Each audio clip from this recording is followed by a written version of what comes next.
McLaughlin. Thank you very much for that, Emma. Guys, another hard-fought 90 minutes, crucial goal for you, Harry, but I guess an even more crucial 3 points. Yeah, obviously really important. We found ourselves in a difficult position this year, and coming into the game, we knew it was a big game for us. We had to change our home form around, and we obviously give them a goal.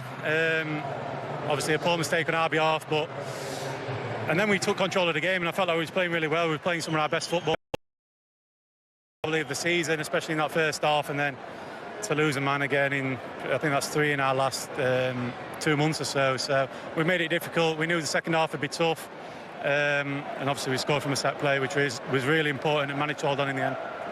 Bruno, I heard you saying almost in jest that if you're not suffering right now, it doesn't feel like Manchester United, but does it kind of feel that way as a player out there at the moment? No, the moment is what it is. You know, like we've been suffering, we know that.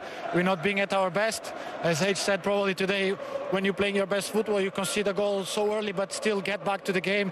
We scored from 2 set pieces, but we were completely in control of the game, playing between the lines, finding the spaces, finding the gaps. I think he's still missing that little bit of aggressiveness going forward. When we beat our opposition between the lines and we turn, we need to be more aggressive going into their box. But we're gonna get that. We're gonna get that with time, with players getting more confidence. When we win games, you get more confidence, you get more brave. So hopefully in the next few games we're gonna score more and more. I was going to ask you about that, and confidence has been a word that has been spoken about quite readily over the past couple of months within this team. I'm thinking about Patrick tonight, and I guess how difficult and challenging it might be for him the next few weeks and months. How do you make sure, I guess, as captain, that his head doesn't go too down? No, we have to, as we said me and Age, we've been here for a while already, so we know that we have to stick what we've been training, trying to do what we was supposed to do. You know, it could be that you could feel in moments that it's not working, but for some reason the manager wants us to do that, and if he wants us to do that, they watch so many games, they prepare themselves. We have a big staff, not only the ones that came with him, but the ones who are already here. We have great people behind the team to work on that. So if they do that in the right way, we just have to come on the pitch and show it. And as you said, we need to have more confidence, be more brave to show our character and our qualities. Harry, will you do the honours for me, please? Because, Bruno, you are the player of the match. Congratulations, well done. Nice one, guys, thank you. So a vital victory, a vital 3 points for Manchester United in this one. Rio, did you see much progress in this United side tonight from the side that played in Amorim's first game back in November where these teams drew 1-1? No, I think if we're being brutally honest, there's not been the progress that we all anticipated. We have to understand where he came from and how successful he had been, and the silver he had brought to Sporting Lisbon. The anticipation of him coming was like, wow, what an opportunity we've got now with this young manager who's been ultimately successful in his time there, and it hasn't transferred here. I actually sat with him the other day and he was like, you can see there's a desire, you can see there's a work ethic behind the scenes, and he's nipping at everything to try to get this right and turn it around, but things haven't been smooth for him.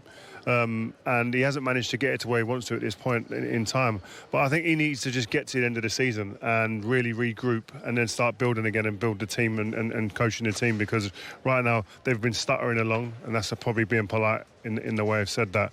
And they've just got to get to the end of the season. Do you think it's the players? Do you think it's a couple of transfer windows you need? Yeah. Get to the end of the season, get some players in. Yeah, the way that he wants to play, I watched Sporting Lisbon a few times in Europe especially. They were an athletic, dynamic team. Mm-hmm. That was one of the staples of their team, the hallmarks of that good team that was winning things. This team they're not a mobile, dynamic team.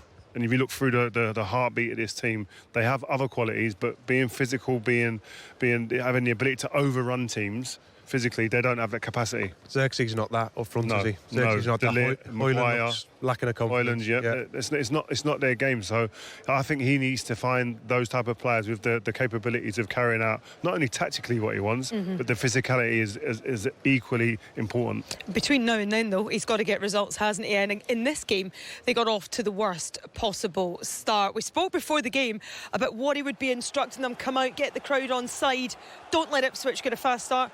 And look what unfolded after 4 minutes. I was surprised by this one. Dogu didn't see the keeper coming out. I don't think Onana should have come out, and it's a hopeful ball, just a ball in behind, simple ball in behind. It should be dealt with. It wasn't, and you're right. It's off to a terrible start for them. It shows you if you chase lost causes and you just make yourself a nuisance, you sometimes get a little bit of luck, and that's what he's got there.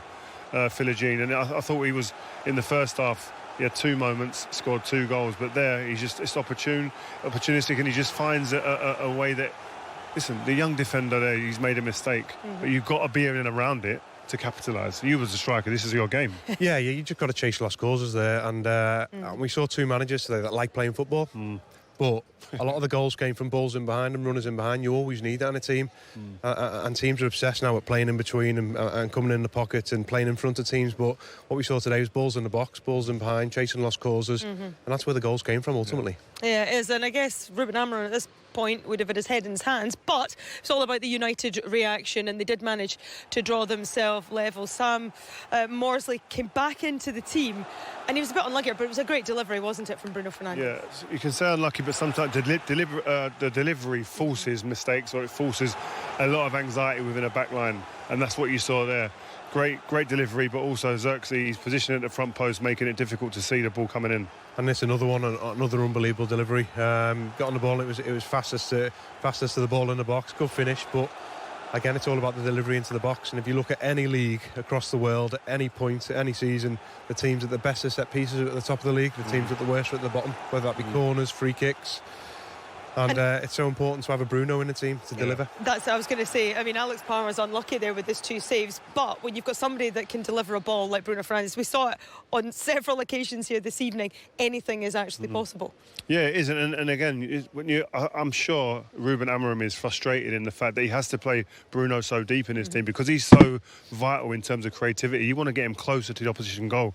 He's playing very much deeper, but he want to get people back to be able to fill that road in the middle of the pitch to push him further forward, I'm sure. Yeah, and I think the first half, if you look at Dorgu and Garnacho, who are back in the team, I think if you look at the link up between them both, I think there's positives to be taken there. They were the 2 best players for me in the first half of United, causing all sorts of problems down this left-hand side. So, unfortunate to get sent off and then taken off straight away, but it was positive signs from them. Yeah. That's the thing. Dorgu was playing well, wasn't he? But it was a tackle on Hutchison that ended up being a straight red card. I mean, can you have any arguments with this one, Rio? I don't think so, no. I don't think there's any arguments at all. It was a bad touch, and he slides in there on a slippery surface. I don't think there's any malice in it. I think he was genuinely going for the ball. But when you're going in with your studs up, the rules today suggest that you can't do that. So. Yeah, I think it's just a bad touch from Amari, which it sucked him in a little bit to go for the ball. I don't think he would have done it if it was close contact. And as Rio said, I don't think there's malice in it. And when you catch someone studs up across the shins, it's a straight red. Yeah, so the manager would be hoping to get to half-time with that 2-1 lead, but things did go from bad to worse, because the red card was very closely followed by a second goal, wasn't it, for Ipswich? And it was Philogene again, and, well, once again, just not great defending, not to put too fine a point on it. Yeah, I would argue maybe De Ligt could hold the line and keep a strong line, but it's difficult. There's no pressure on the ball, so maybe you do have to go back in it, but he's got to mark goal side. That's the problem. He isn't goal side, and De Ligt is owning that situation there, and then that little run across the front, which John can kind of talk about a bit more, puts the goalkeeper's eye line off. It was a movement before that. It was a two yards. He took to the right first. He's gone in between them. He's took his yards off him, and then he's moved, and De Ligt's dropped in.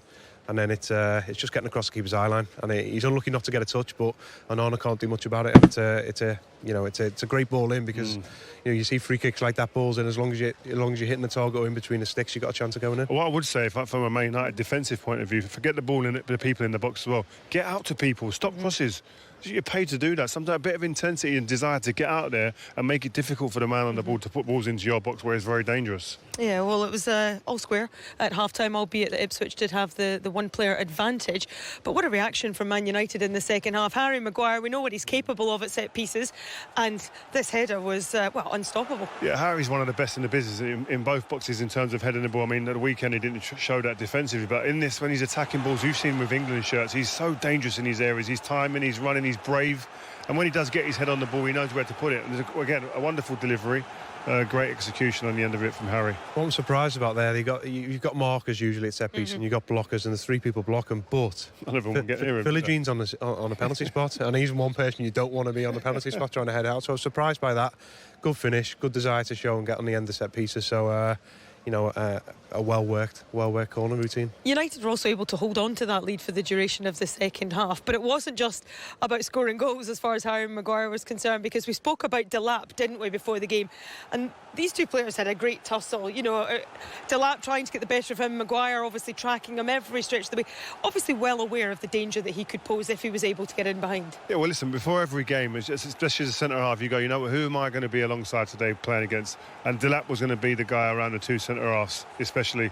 And you look at it, or the three centre-halves, you look at it and you go, well, I've got to make sure I get up against him, work him, make sure he's got to work hard to get any type of joy out of me. I thought Harry done that in the main today really well. He did it really well, and I think if one person's going to against the battle, Liam, I would have picked the other one. I wouldn't have picked Harry, because he's is that experience though? Is that experience? Because you're saying there you'd go on the weaker, more inexperienced centre back. Yeah, I'll try them both. Yeah, I'll see who's the weakest and what the weakest at, and then I'll play on that. So I was the weakest. You used to play against me all the time. Never played against you. I think we'll move swiftly on from this one. Well, we've had the guys' thoughts. A mixture of emotions, feeling a bit frustrated, but also relief that you get the 3 points. No, today I'm not frustrated with the situations of the game. Of course, if you get a little bit frustration because we were controlling the game. We suffered a goal, one mistake that can happen. But since the first minute, I felt that the players were fine. We're trying to play. We managed to score 2 goals, and then the send-off changed a little bit the game. But the fight that the guys showed, and especially our fans, help us a lot. So I think we fully deserve the 3 points today.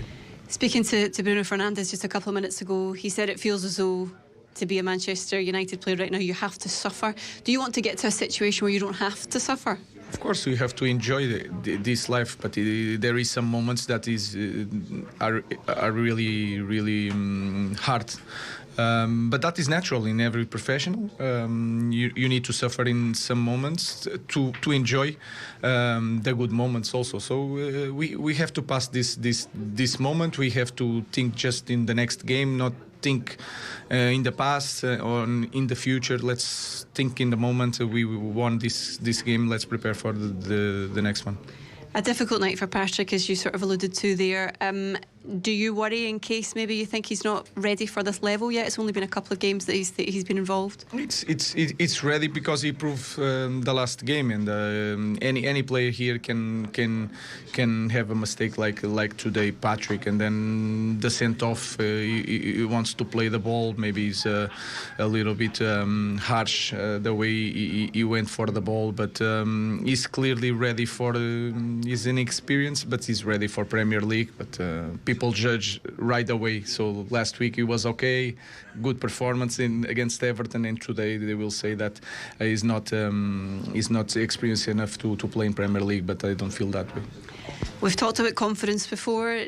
Do you feel as though you've seen a shift tonight in that performance overall in terms of what you've been looking for? Was just a game. What I felt is that we start the game in a different way, and you can feel it the way we controlled the possession. We were more calm with the ball. Minus the goal. And that give more credit to my players, because even with that goal we managed to control the game, the tempo of the game, to create situations and then to turn things around. So they did a great job. Appreciate your time. Thank you very much. Ruben, your thoughts and feelings after that win? I felt that we started the game well, then we had that mistake, but